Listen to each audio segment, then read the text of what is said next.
Hello and welcome to Motley Gaming. This is going to be the Gman Season 6 Div 5 and Div 4 preview video. And we're just going to do a quick overview of both divisions. I am Motley, your host, and joining me is Ken. Say hi, Ken. Hi, Ken. Of course. All right. With that, let's go ahead and jump into Div 5 of the Gman Cup. And right off the bat, what are your initial impressions of this division, Ken? It looks like they're pretty heavy on punchy. It's a heavy bash division, but those two elves, I think, the top because there won't be a heavy investment in tackle for most of the teams. Yeah, I definitely agree with you there. Most of the bash teams should probably organize themselves to defeat the other bashy teams, which could leave the elves out free and clear. So without further ado, let's go ahead and work through the teams, shall we? Starting with Dead Game. And both Ken and I think we agree. Yeah. Throw in some shade with the names. Yeah, I like that. Games that are dead or stillborn, like Half-Life 3. Yeah. Born, and Fumble in there. Oh man, thrown some shade within the community. Well done. This is coached by Macy, so Maisie, we both really like your naming scheme. What's your impression of the build that our coach elected to go here? I like the build. It's a fairly standard full positional with 2 reroll for Kemri. He's definitely looking for maximum mobility to start off. I expect him to pick up an extra skeleton or 2 before he picks up that 3rd reroll, but we'll see. Yeah, sure thing. Kemri are always tough to deal with all 4 of their strength 5 pieces. Those 2 throw rods could really help him out, and me personally, I always like starting out with those positionals and getting them developed as fast as possible. Alright, so let's move on to, is this a furry team? Question mark? Yeah. I don't know. I once Googled yiffing and was traumatized. Well, yeah, the Nick dude has he's adventurous. Braver man than I as well. Yeah. So what do you think of the build on this team? He definitely went for the solid positionals first. He maxed out on flesh golems, maxed out on whites, picked up enough zombies to fill out a line of scrimmage and maybe poke someone while they're on the ground. He split up his other 2 positionals with 1 werewolf, 1 ghoul, so that he could afford the 3 team rolls. Team re-rolls. I like that. It gives him some mobility, and that claw is going to pay dividends, hopefully. It sure is. What do you think on just because it's such a bashy division, would you have advised him to go maybe cut the ghoul and a reroll for an extra werewolf? If I would have known what I were in for, yeah, I would have gone 2 werewolves. Okay. If only to hold on to more regen. Sure thing, yeah. And he'll definitely want to get Blodge up on that ghoul as fast as possible because and keep that ghoul safe, because my goodness, the bash in this division is pretty out of hand. So good looking team, Nick dude. Let's go ahead and move on to the Mighty Reptiles. And I was noticing, we'll get to the slip and gets later, but we have 2 different builds of Lizardman, so it'll be nice to go over the different strengths of each. Better than Mighty Ducks. Strong claims, sir. Strong claims, Cretan? Let us know for pronouncing your name right. Team roster. Yeah, because we're just going to keep doing it wrong. All right. And yeah, so you've got the 6 Saurus, 1 Croxagore, and 4 Skink, 2 reroll build. And I think the names are gonna. Those are all names of characters in the Mighty Ducks. Yes. I don't follow hockey. I mean, I was. But those might be names from the movie. Yeah, the movie. The movie. I think they're names the from the movie. So, yeah, what do you think? I mean, it's a pretty standard build here. I like it. For me, this is the only build for lizards. Anything else is you're just starting off shorthanded. Yeah. Also, giving more chances for your Saurai or just your high strength pieces to get those MVPs and get them leveled up as quick as possible is super, super, super important. Because there's only so many limited opportunities to get the Saurus touchdown in, so the Skinks are going to run everything in 99% of the time anyway. Yeah. But yeah, if you can get those MVPs funneled early up to the strong pieces, then the team's that much better off for it. Yeah, I think a huge part of whether or not this team succeeds is going to be how many MVPs go to the Saurai versus how many go to the Skinks. Yeah, sure thing. And hopefully Creatan rolls either a 2 or a 3 on his winnings and gets that Apothecary as soon as possible. Oh yeah, that is... 'Cause it would suck to lose a Saurus or a Crocs early. Oh, definitely. And I am a little nervous for our Lizard Man teams because there is going to be that Claw in the division that can just absolutely wreck face on them. Yeah. I hope it's not cheating, but if I can give any tips to those guys, it's park agility, your AV7 up against the Claw. Tie it up. Yep. Tie it up and pray. Save those Saurai. Do it. Yeah. All right. Moving on to the next team in the div, we have a Chaos Dwarf team, the Evil Dwarves. I mean, ooh. We've got the Mad Stompers. Let's go ahead and look in. This is coached by Hummerkongnen. Qualifications: murder, fouling, maiming, and murder. I like it. We know what we're in for with them. They're doing good with the team so far. Yeah. Mm-hmm. I like the naming scheme. You've got Disney princesses for the Chaos Dwarf blockers. Wonderful. I like it. Left hoof half dwarf and right hoof half bull for the bull centaurs. I think the je ne sais quoi of this team is in the hobgoblin names. Greg Groinstopper, Louis Loblo, Dreamy McDonkey Punch. If Dreamy McDonkey Punch doesn't kill someone with a foul this season, then that is a valuable name gone to waste. That is my opinion.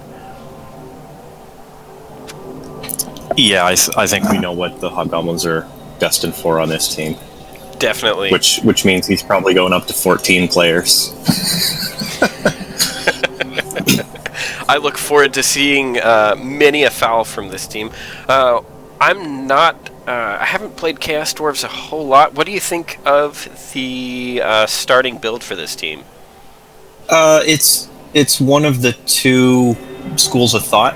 This one went reroll heavy, or reroll centric, so they had to give up a blocker to do it.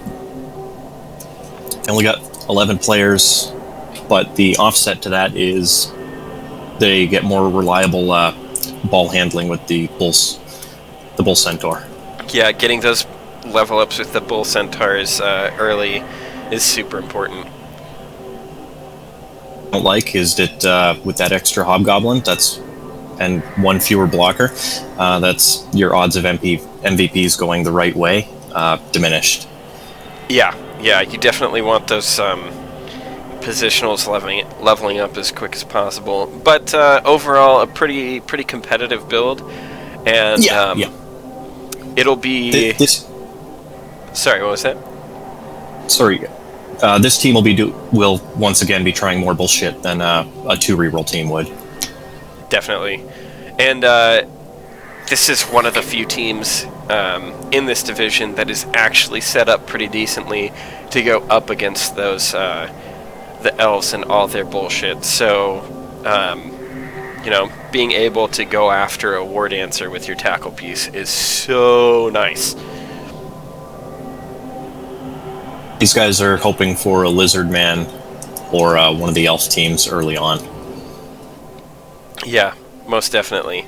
So, good build, and it'll be interesting to see if they could get those doubles and the claw going on those Chaos Dwarf blockers early on. Yeah.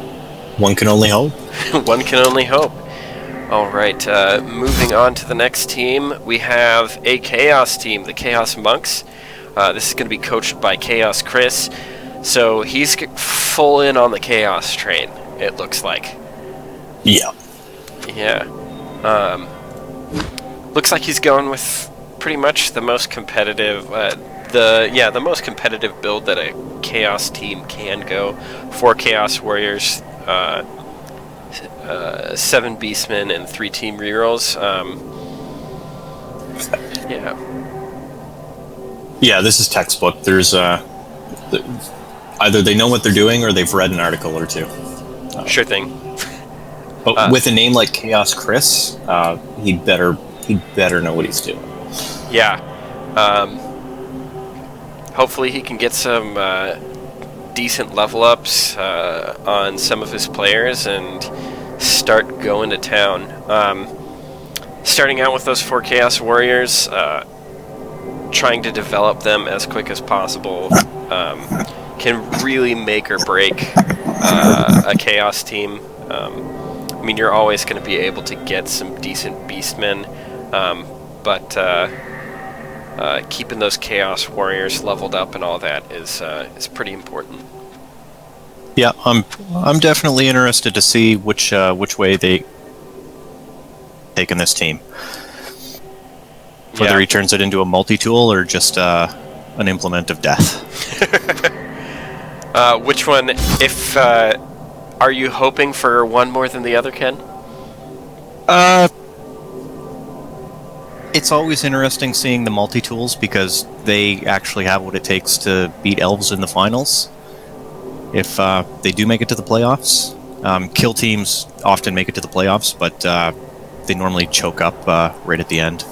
Sure. Where the agility shines through.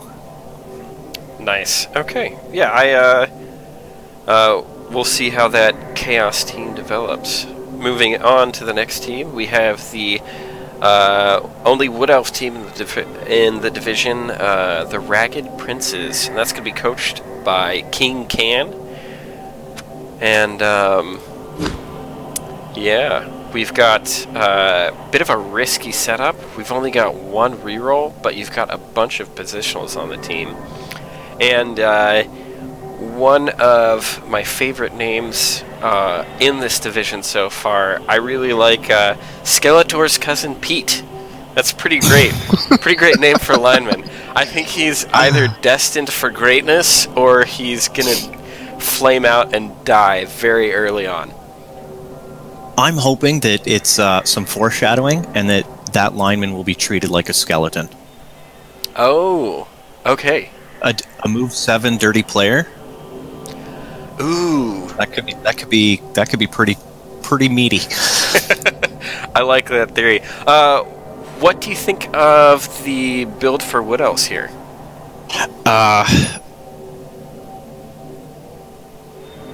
Orthodox, but War Dancers have built-in dodge, the catchers have built-in dodge, the thrower has throw, the catchers have catch. The team already has a lot of built-in skill rerolls.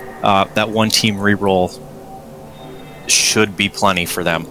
I have the sneaking suspicion that King Khan might know what he's doing with elves. Yeah, just the fact that you have so many positionals with dodge, that built-in reroll, that's going to be great. He just kind of has to hope not to run into our Chaos Dwarf team early on. Yeah.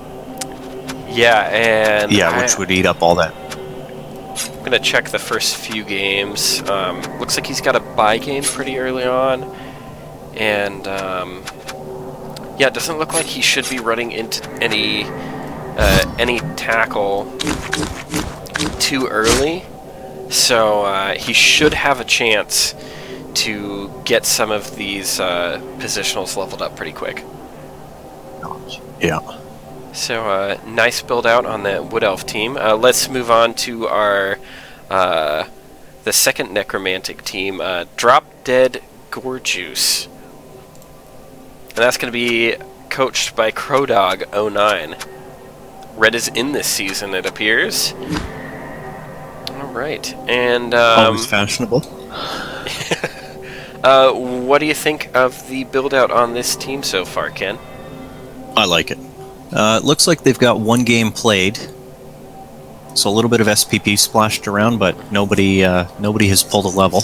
Yeah, 2 SPP on a Flesh Golem is really nice to start out. Those can develop really slow, but they're really great players once they do develop. Yeah, so it's just waiting on an MVP now. Yeah, definitely. Hopefully that comes along pretty early on in the season. Yeah. 2 werewolves start is going to be really nice in this division.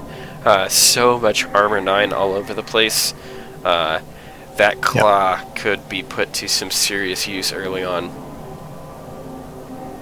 Yeah, I'd hold off on before buying a ghoul.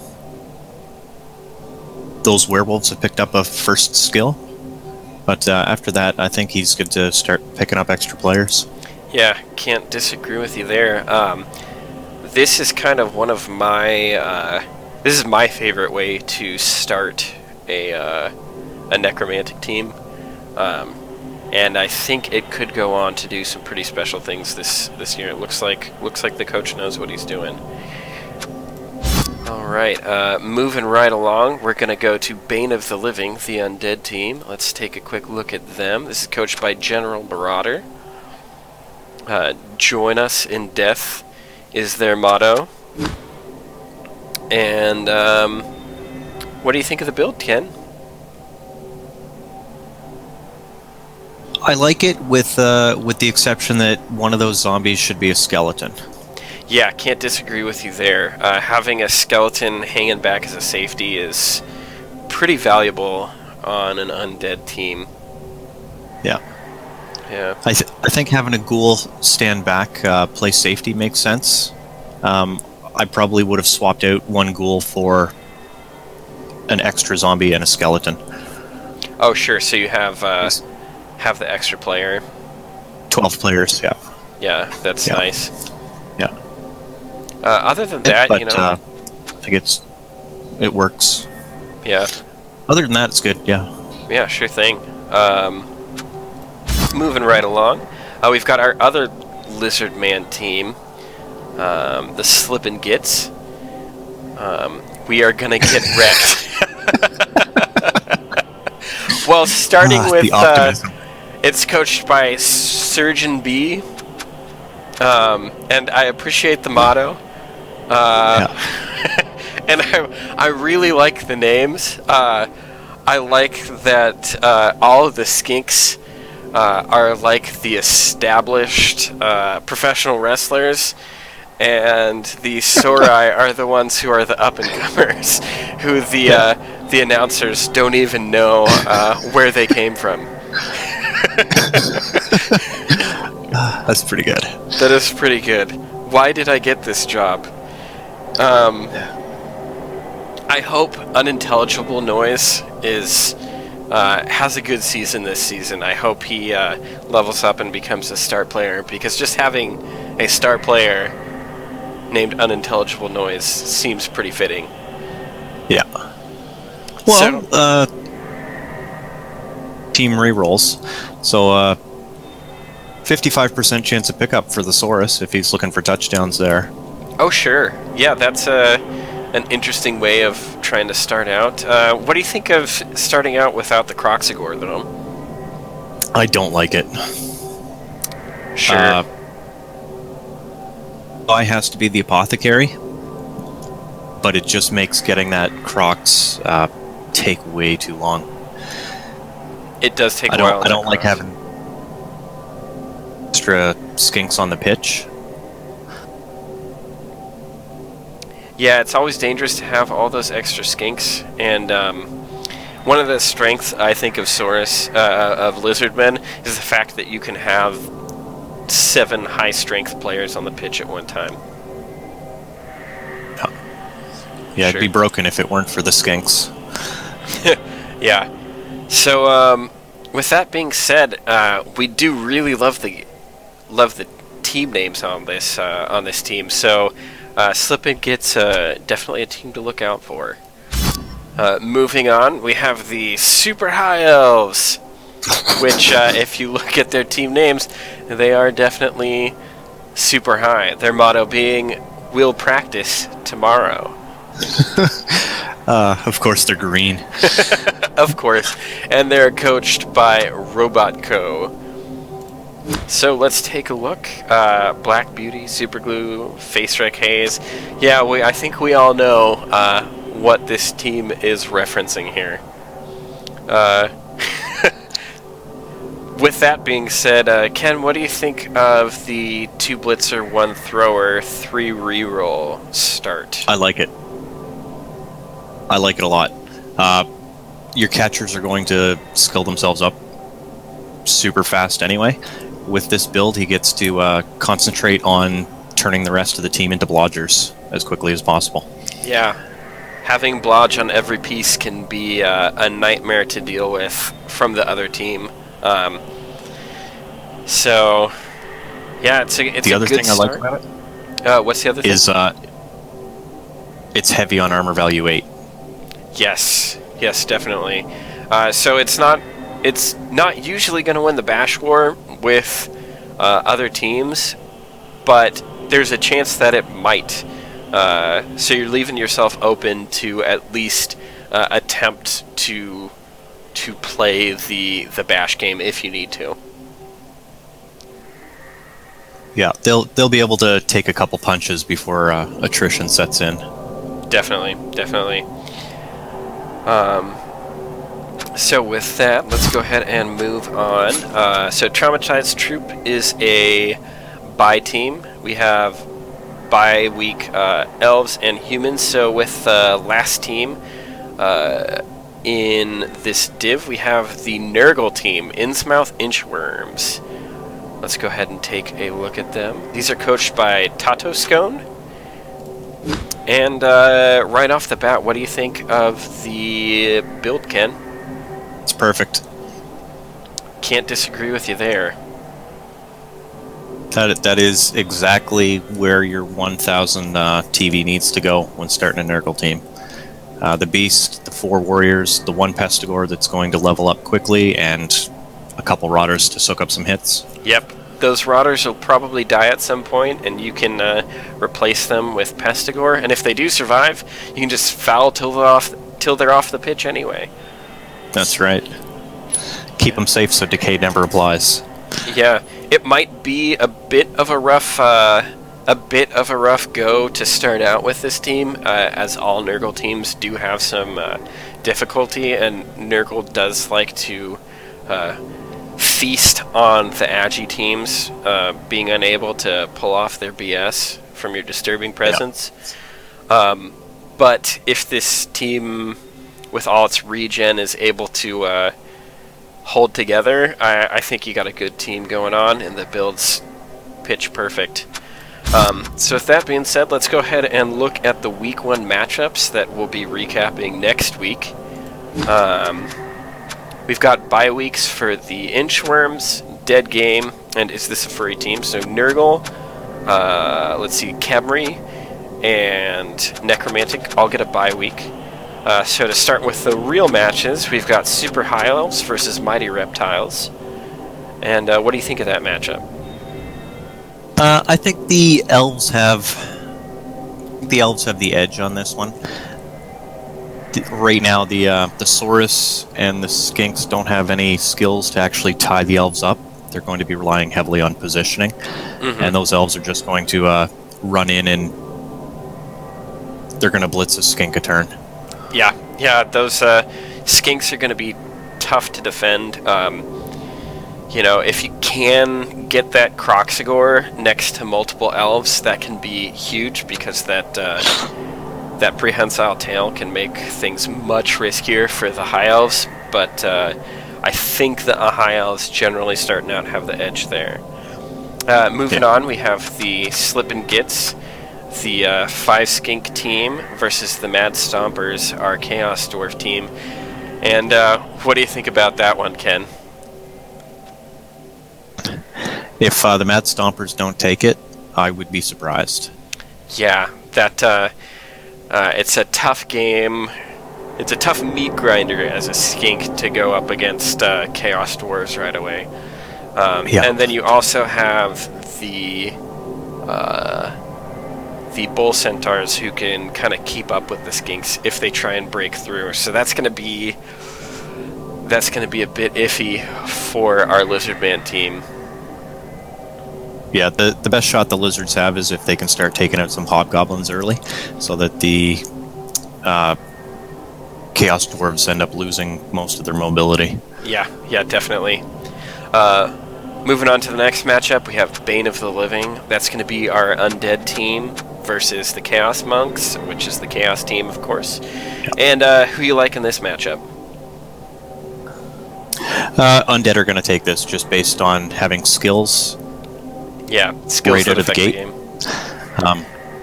gate. If Chaos have a chance of taking it, but it's going to take a lot of very patient positioning and looking for the right time to pull a breakaway. Yeah, definitely. And Bane of the Living, let's take a quick look at them again. They've got the they've got the 2 ghouls. This is the perfect matchup to have 2 ghouls against. You pretty much can only roll a POW with Chaos to be able to take them down. So gonna be tough to take out the ghouls, and they should be Bane of the Living should have a pretty good shot at this match. And then moving on to the last one, we've got Drop Dead Gorgeous versus Ragged Princes. And who do you like in this one, Ken?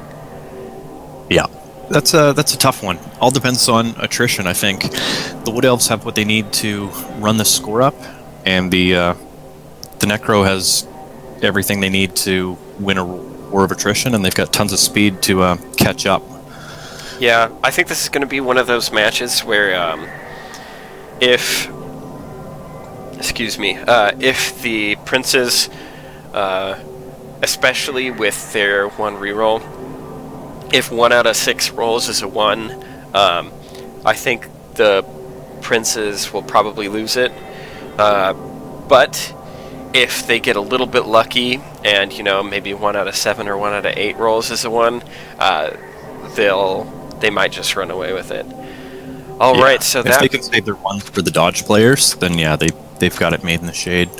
Yeah, definitely. So that kind of wraps up the preview for Div 5. And with that, we're going to kind of make some predictions for this Div. Who do you like to win the division, Ken?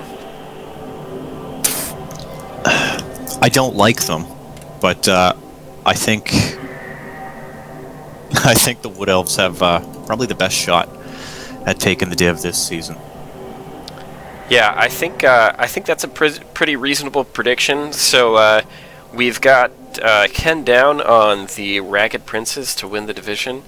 I'm going to go the other direction, and I think I'm going to pick Drop Dead Gorgeous. I like the way he's built it. I think he's going to win most of the bash matchups just because he did start out with those 2 werewolves. And then I think he might... I think the Wood Elves and the High Elves might lose just enough games for the Necromantic team to take the Div. So that's my pick. Yep. And then we're also going to do a quick segment called Gutted or Glory, where we pick out our player to keep an eye on for this Div. So do you have a player picked out, Ken, by any chance? Yeah. Slipping gets Dave Bautista. Dave Bautista. With a name like that, he better be good, right? He's starring in awesome movies lately. His career's going nothing but up. I like it. I expect many doubles on this skink, and if he doesn't do well, I expect that he goes out in a blaze of glory. So, gutted or glory, going for Dave Bautista. My pick for gutted or glory is going to be on the Ragged Princes. I'm going all the way over, and I think Skeletor's cousin Pete. Like you said, Ken, with a name like that, he can't help but be destined for death or an impressive season. I hope to see Dirty Player on Skeletor's cousin Pete, and I hope he racks up a nice kill list with his Dirty Player shenanigans. These two coaches are going to hate us when these players start pulling in MVPs. Yeah. That being said, Skeletor's cousin Pete could also just become their, number one scoring threat as well if he gets like an Agi up or something. But if he does end up playing like a skeleton, that would be kind of fantastic to see. That being said, he is also a Wood Elf, so watch when in Game 1 he gets brutally murdered. Just because I made that prediction.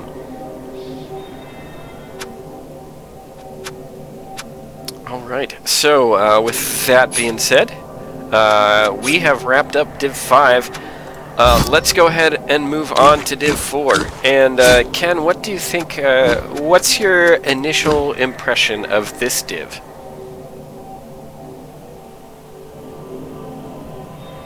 Sorry, I'm just taking a second look at it here. Oh, sure thing. That is a good mix.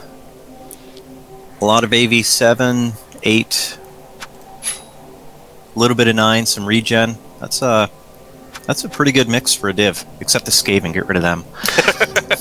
It is pretty bashy in this division, but once again, you do have some of those low armor value teams. We've got 2 Norse teams. We've got a Skaven. We've got a Wood Elf. It'll be interesting to see how this div goes. Both Norse teams can get a decent amount of dodge in there. The Wood Elves and the Skaven have dodge. So I don't think the Agi teams have quite as much of a free pass from tackle as the teams in Div 5 are. What do you think about that? No, I think you're absolutely right. Tackle's going to feature in this one. Yeah. Oh, and then you also have the Dark Elf team, and that's a scary looking Dark Elf team to start. They're already looking pretty good. But before we get into them, let's go ahead and take a look in order through these teams. You ready, Ken? Yep. Let's get to it. All right. So starting out once again with a Khemri team, we have the Society of Dead Poets. This is coached by Palmu, and I have to say, I like the theme of this team. Yeah. Yeah. There's a distinct lack of puns, but yeah, I like it. Distinct lack of puns, but I think it kind of fits with the Khemri team, definitely. At the very least, named the players. What do you think of the build he's got going out so far? I like it. I think he's up to 12. Yeah, he's at 12 players. He has his 3rd reroll already. And he went conservative on the throw-ra, like by only taking 1. Yeah. And those throw-ras are pretty valuable pieces. Looks like he's already got a double on a player, which is... Yeah. And it's on your ball handling player, which is honestly pretty decent. Yeah. Yeah. So all the more reason to invest in tackle. All the more reason. I think this is going to end up being a pretty tackle-heavy league. Yeah. It looks like Palmu if he doesn't know what he's doing, is at least comfortable with Kemri. He came into this with 3 wins and 1 loss after spins. Oh yeah, so looks like he's handled them pretty well. Yeah. Getting those Tomb Guardians leveled up early would definitely be nice. Looks like he's already got, looks like an MVP on that, on 1. Yeah, looks like an MVP. Kind of a shame that there's no casualties on them yet, but those will come eventually. Yeah. Yeah, once the Blitzers start to thin people out, the Guardians will have a better chance at getting 3-up blocks. Yeah, definitely. Kemri is kind of a long-term investment team, so you started this team out well. It's looking pretty strong. All right, moving on, we have Kuro Tora, Necromantic team. Overplan, underperform. I like it. And looks like a pretty solid build for Necromantic. What do you think, Ken? I like it. Yeah, 2 werewolves, 2 flesh golems, 2 whites. Looks like he finally got enough cash to pick up a ghoul, and has that 3rd team reroll. Yeah, this is... and he's investing in the core skills early. 3 block picked up so far. Yeah, definitely. This is a strong, pretty much as strong a starting team of Necromantic that I've seen, I think. Getting that level up on the Flesh Golem is absolutely huge. They can take so long to develop, so I like getting the block on him just so he can get more knockdowns and hopefully more SPP. How did he get that skill? Looks like a casualty and an MVP. Nice. That's kind of what you're looking for. Looks good. I think this is going to be a pretty strong, Necromantic team going forward. Moving on, we are looking at the Dark Star second liners, a Dark Elf team. And what do you think of this team, Ken? No team motto. They're going for mystery. You're right. That is a very strong starting lineup. He's already up to 12 players, 3 team rerolls, maxed out blitzers, and 1 witch elf. That 1 witch elf is key. It keeps his armor value 7 risk factor nice and low. Yes. And he's not picking up the second one, if ever, until he's already blodged this one up. So I like it. Nice. I like it. Very nice. What do you think? Do you think you should kick that niggled lineman with wrestle? Not this early. Okay. Yeah. Facing lots of guard or mighty blow, I don't think it's worth ditching the niggled yet. Sure thing. Yeah, those skills don't come cheap, so getting these players leveled up, getting Blodge or Raj on your players to start makes such a nightmare to deal with. Unfortunately, I think there will be a lot of teams developing tackle as they go, but these Dark Elves are looking pretty good to start. Until the Dark Elves pick up some tackle themselves, it's worth holding on to as much wrestle as they have. That'll help them out against ghouls. That's a very good point. Very, very good point. So, moving on to our next team. We've got looks like a fresh Chaos team. Let me take a quick peek at them. Yeah, so 7 circles. I'm assuming that's referring to the 7 circles of hell. And coached by Zinj. Once again, folks, let me know if I pronounced your name wrong. And they are starting out with a Minotaur. What do you think of that, Ken? That is a ballsy start. It isn't power gaming, but I do have a fondness for the Minotaur, especially early on. Yeah, starting out with a player that can just wreck face is always nice. And Minotaurs, they're such a cool-looking piece. It's kind of a shame that so few Chaos teams start with them. But yeah, I like the ballsiness of the start, most definitely. The other nice thing is, much like the Witch, this gives them a very early surf threat. People are going to be afraid of the sidelines. The side cages aren't going to be a preference. Yeah, definitely.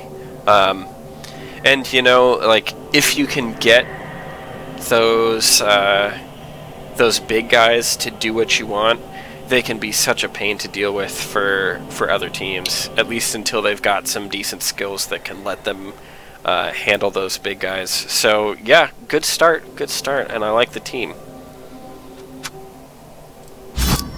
Shall we move on to the Nurgle team? Yes. All right. Looks like we have Erwindor's Chance, the Nurgle team coached by Erwindor, who don't enjoy a sick day. Right. Oh wow. Okay. Oh wow. Yeah, it looks like this team has already taken a bit of a beating, but overall got some skill ups already. What's your initial impression of the team, Ken? That's a tough one. Looks really risk averse. With the 4 team rerolls, I think that's a bit high. Yeah, but, I have to agree with you there. Funnel TDs onto Nurgle Warriors to shorten the long game, then it could make sense. Dump the 4th reroll later on after you get your 4 Nurgle Warriors up to at least block. Yeah, definitely. Once you get block on players, you need those rerolls less and less. Looks like he might have lost one of his Nurgle Warriors, so that's tough to start with. Am I correct in saying that? It says he has 1 draw, 3 losses. I think he may have just not started with 4 warriors. Okay. And he's got 4 SBP on one Nurgle warrior and 2 on another. So he's got 1 getting very close to leveling up. I might go for a touchdown on that Nurgle warrior, honestly, as soon as possible. Yeah. But anytime you're going Nurgle, you're kind of playing for the long game. So this first season might be a bit painful for the Nurgle team, but as they go, they should definitely get stronger and stronger. Yeah, as long as they can keep the attrition off, this team's looking at basically a development season. Yeah, definitely. And I also like Baron Crapula. That's a great name. Calling that one out as I see it. So I think just because of the how fantastic that name is, we got to keep an eye on him.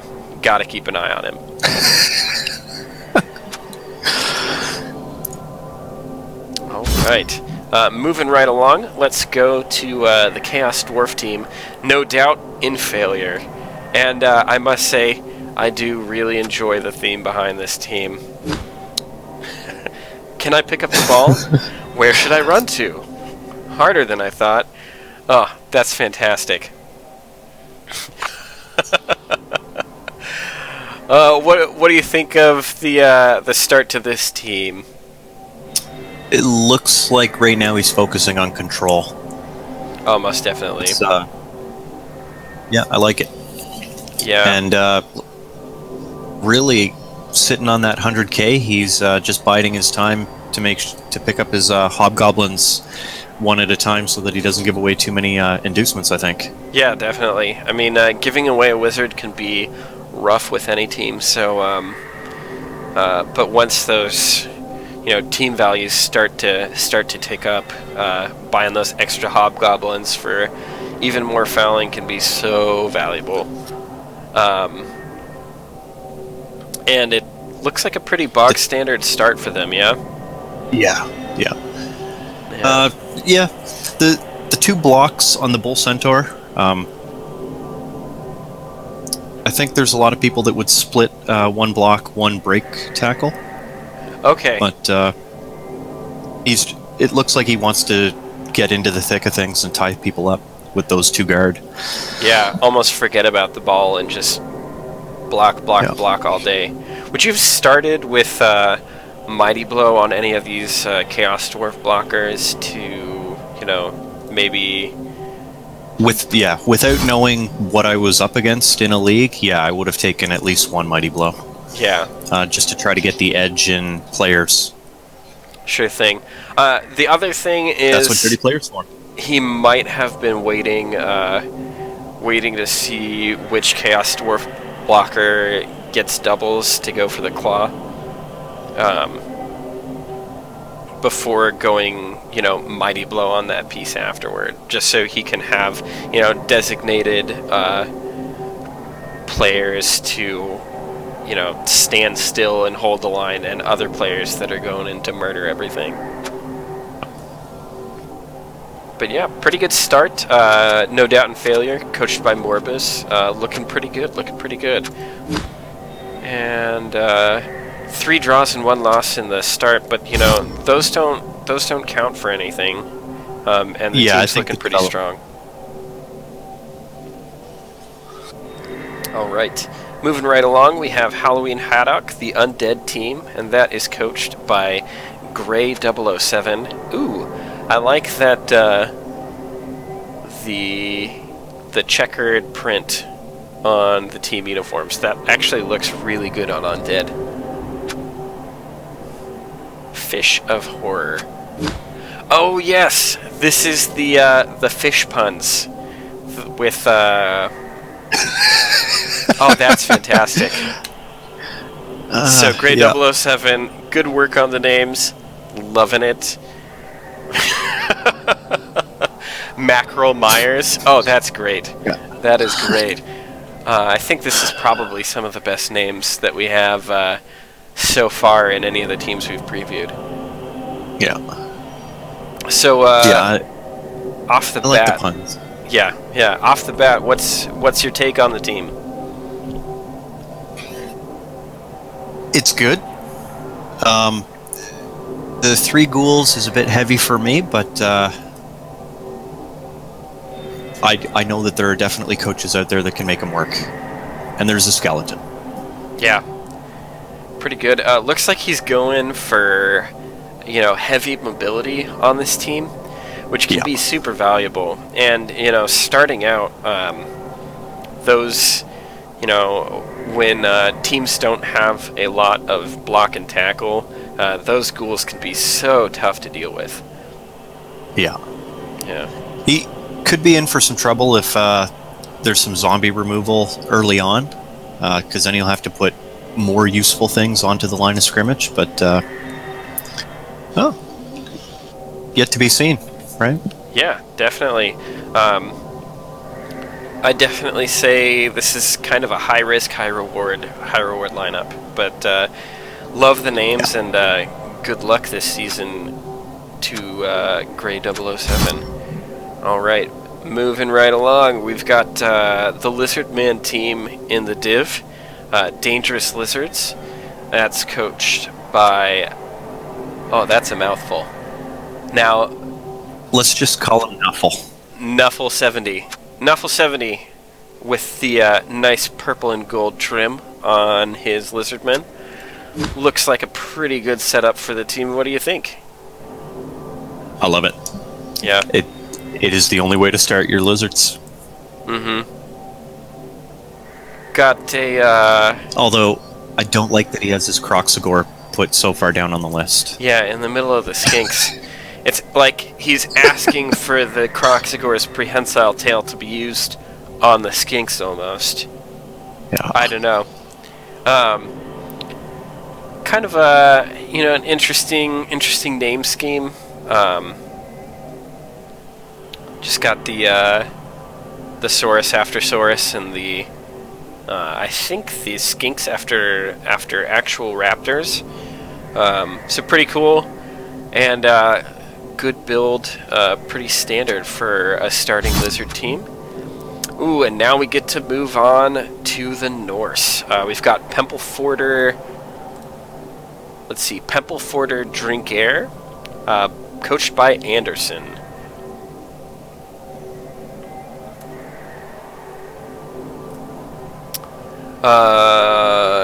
Yeah. So what is your initial impression of this Norse team, Ken?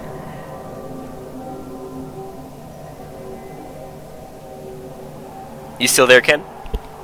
Yep. Sorry, am I? Sorry, I wasn't. Yeah, I can hear you now. So yeah, I like this build. Yeah, got a lot of your high strength pieces starting out. Yeah. Yeah, you've got the 3 armor 8 players, the 3 strength 4 better players. You've got lots of strong frenzy. I think this is a great team to start with, and the one runner to go out and deal with other people's high strength players. It's good. Yeah, Norse can be pretty oppressive in the early game. I think the only thing that might be tough for them is if they run into another team like the Dwarf or the Chaos Dwarf team early on, who also can match them with block and just have the better armor. Yeah. But yeah, this looks really strong, and I think it's going to be pretty likely for a lot of the teams that this Norse team faces to be on the ground most of the time. All right, and that was I did mention coached by Anderson. Moving on, we've got Dirty Rats. The Stat Rats 5, the Skaven team, coached by Gortsos. And what are you thinking of this team?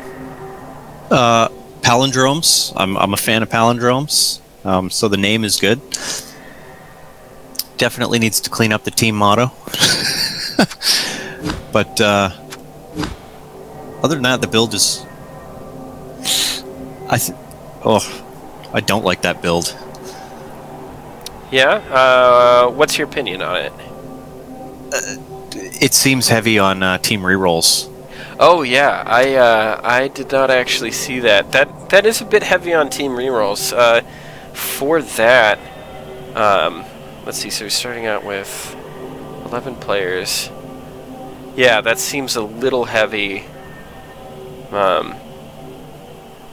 I mean, you've got plenty of positionals, but I definitely don't think rats generally need that many rerolls. No, I think my biggest problem is he doesn't have enough scoring threats on the team. Yeah, if those if the thrower and the gutter runners get focused down early enough, this team just won't be able to score. So hopefully he can keep them alive, but I think generally, getting as many positionals on rats as early as possible is almost always the best option. Yeah. Yeah, definitely. But yeah. Other than that, what was that? The apothecary is a good idea. The apothecary is always a good idea on rats because you will use it early and you will use it often. And in terms of a team that you're trying to keep together for a while, apothecary is always a good pick. All right. Moving on, we've got the Rockomotive Git Stompers. This is another Norse team. Rock solid. Oh, wow. Like it. This is coached by Hummersep. And what do you think of this team roster? For one game played. That is... I like it. Yeah, that's already got a Blodger up and running. The Apothecary early on, You do always want that on Norse. Yeah. And like I said, Norse can be pretty oppressive early on with all that block. It can feel like most of your team is on the ground when you play against them. So, have you noticed the names?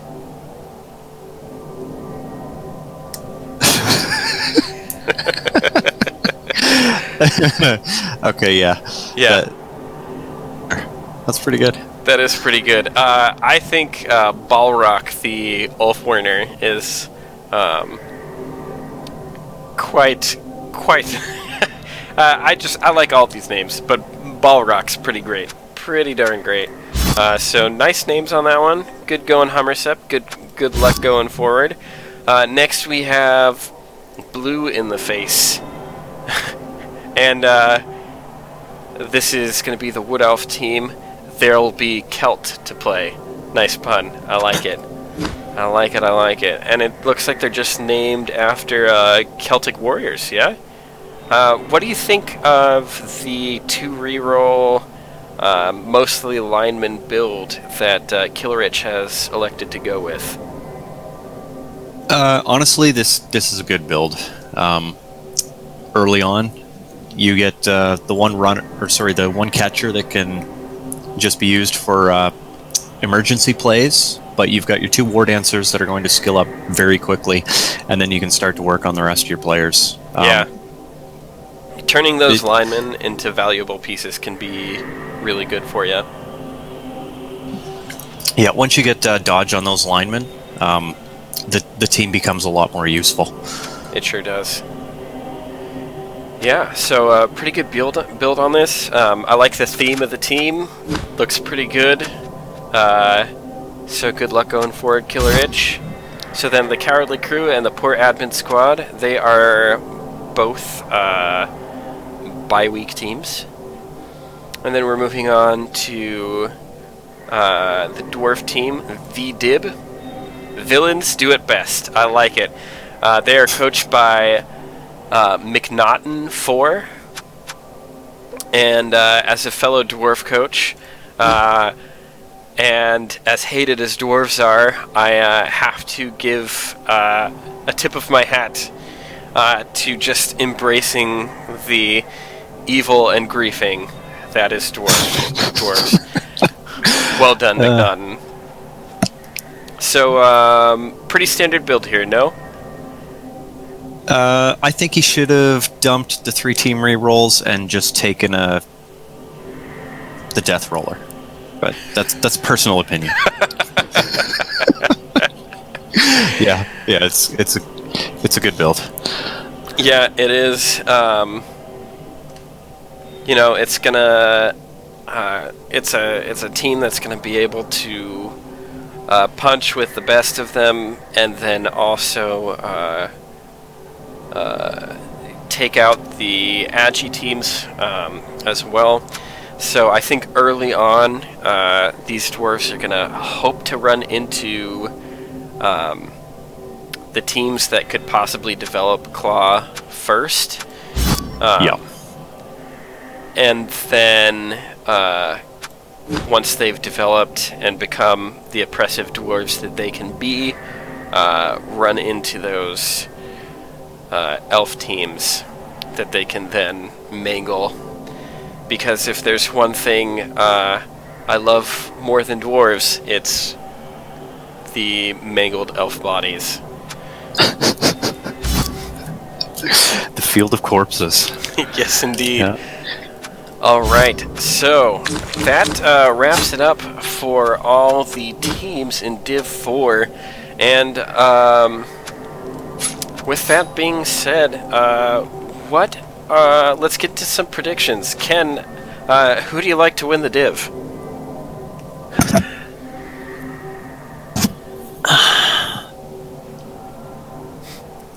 You know what? I don't want to support Dark Elves anymore. Or sorry, I don't want to support Elves too much, so let's say Kuratora, Necro. Kuratora, yeah, I mean that's I love the the overplay and underperform motto. and they're looking pretty good to start out. If they can skill up those werewolves quickly, especially if they can get a double on one, they're going to be pretty tough to beat. So I like that pick. Personally, I think Norse is going to start out pretty strong, Yeah. and of the two teams, I think I generally kind of like the Rockomotive Git Stompers build pretty well. It looks like it's built out pretty well and knows what it's doing. So I think I'm actually going to go put my money behind Hummersep and his Rockomotive Git Stompers. I think they're going to start off strong enough to the point where they might get some wins. Yeah. Do you think he's going to stay TV lean, or do you think he'll pick up the Yeti later? That's a good question. I think he might pick up that Yeti, just because that claw can be valuable.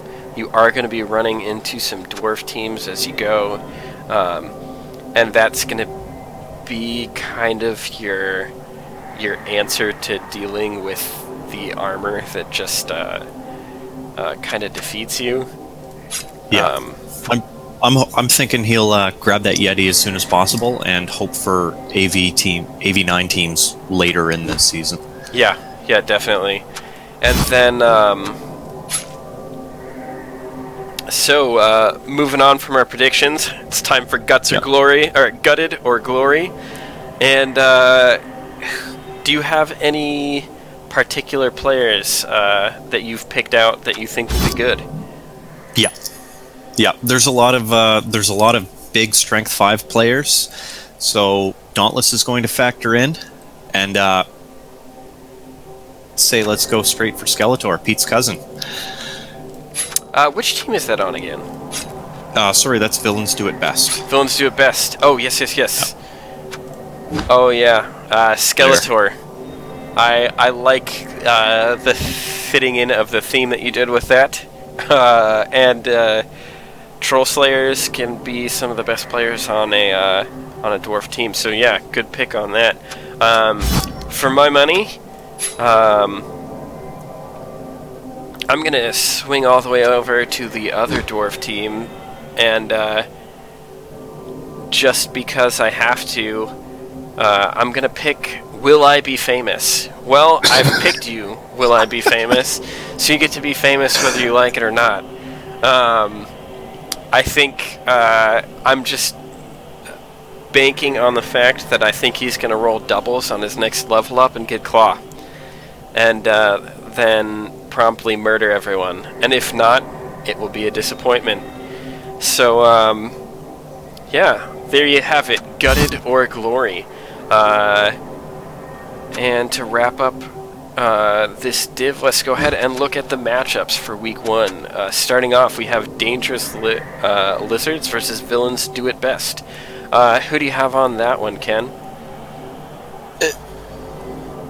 I'm a really big fan of Lizards, but this is a dream matchup for the Dwarves.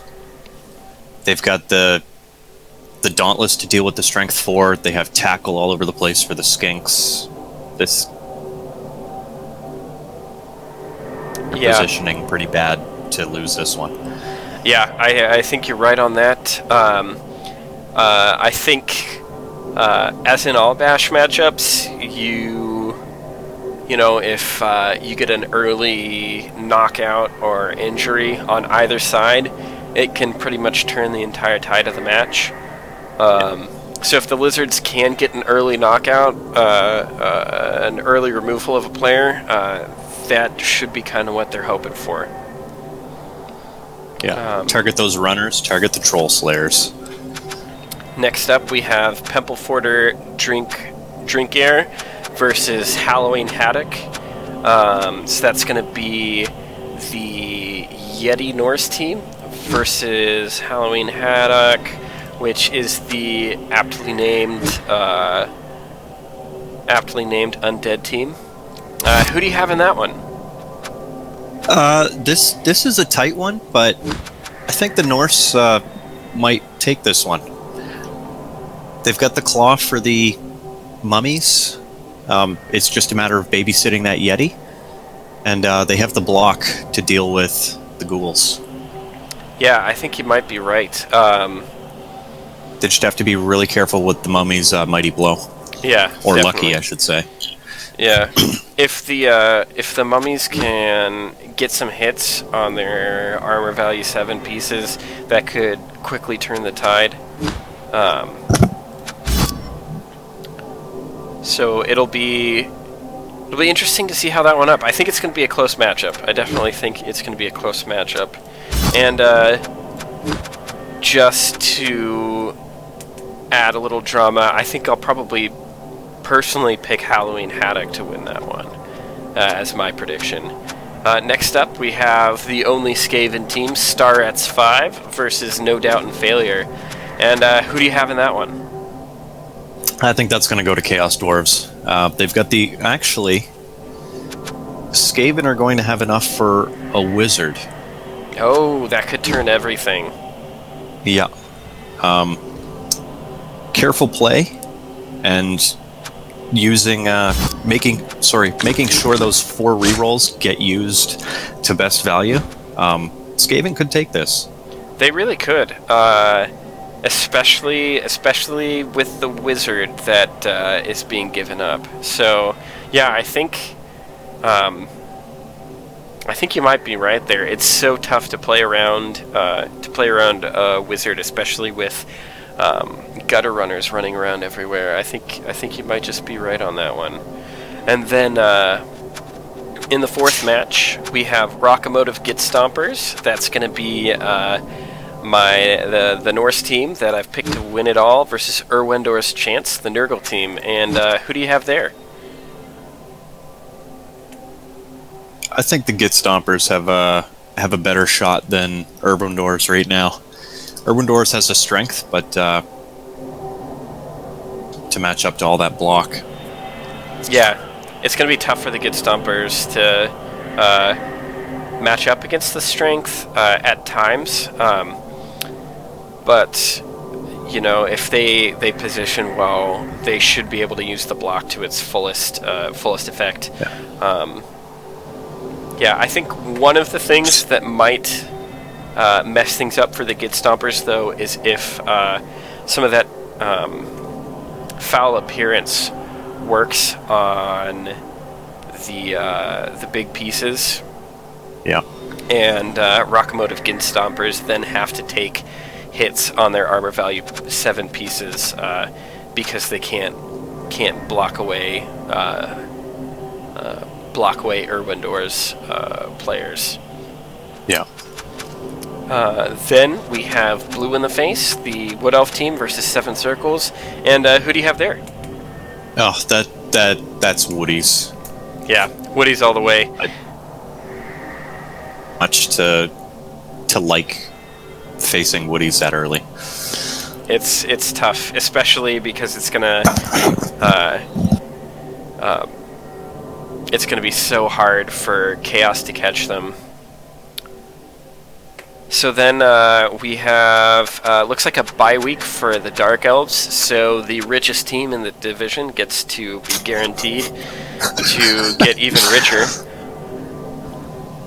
And then finally, rounding it out, we have the Society of Dead Poets. So that's going to be Khemri versus Kurotara. The Kurotara is the necromantic team. Yes, indeed. Yep. And who do you like in that matchup? I mean, I bet on for the season, but that Khemri is going to be tough for them. They're coming in low TV, so they're going to buy up, most likely buy up Babe, or sorry, what do they call it now? Beer barrels? Oh, is that what it's called now? Sure. I don't know if there's still Babes in BB2 or not. I think there's still Bloodweiser Babes in BB2, but, you know, if that's been updated recently, that might have changed. To actually have a pretty good shot on this one. Which team was as long as the Khemri team. The Khemri team? Yeah. Sure. I think the Dead Poets actually have a pretty good shot against Necro on this one. I have to agree with you. I think those Strength 5 pieces are just going to be so tough to deal with for the Necromantic. So yeah, I would probably pick Khemri there as well, and it might just might take a while for the Necromantic to really get to the point where they're a difficult team to handle. All right. So looks like that wraps everything up for Season 6 Div 4 and Season 6 Div 5 in the G-Man League. Is there anything you'd like to add, Ken? No, just best of luck to the coaches, and enjoy your games. Yeah, best of luck to the coaches. Good luck, everyone, and thanks for joining me, Ken. Much appreciated. Awesome. Thanks for having me, Mott. All right. Good luck in G-Man Season 6, everyone.